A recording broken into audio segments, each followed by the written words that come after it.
This is St. Thomas, one of the 12 apostles of Jesus. After the passion, death, and resurrection of Jesus, the disciples received the Holy Spirit on the day of Pentecost. All 12 began preaching the gospel. Peter went to Rome, James preached in Spain, and St. Thomas preached through Syria, Iraq, Iran, and eventually made his way to the Kerala coast in India in the year 52 AD. After arriving in Kerala, St. Thomas preached the gospel for 20 years. His ministry saw the establishment of 7.5 churches. Eventually, the Apostle Thomas was martyred by a spear in Malayapur near Chennai in India. His spiritual heirs became known as the St. Thomas Christians, or Nasranis.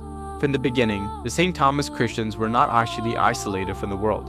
They maintained strong connections with the Christian world, especially with the churches of Persia and Mesopotamia. From the 4th century onwards, many bishops and clergy were sent to India from the east. These missionaries brought the East Syriac liturgy, theology, and church practices. So the St. Thomas Christians slowly adopted these traditions.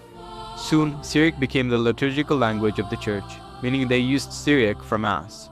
The Indian Christians adopted traditions from the East, but they kept their Indian customs as well.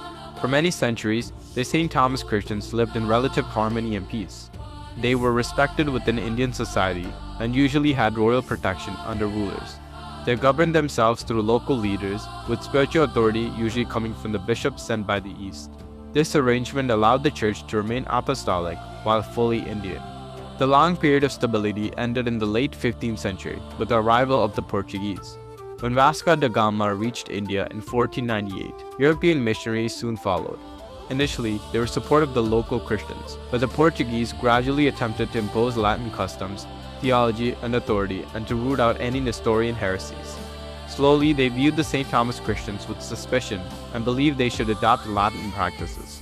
Tensions rose in the Synod of Diamper in 1599, organized by the Portuguese. At this synod, many East Syriac liturgical texts were altered or destroyed. Local customs were suppressed and the church was forcibly placed under Latin bishops.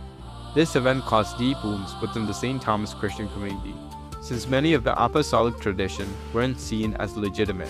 Tensions eventually erupted in 1653 with the Kundan Cross Oath, when a large amount of St. Thomas Christians publicly vowed never again to submit to Portuguese control. This caused major splits among the St. Thomas Christians.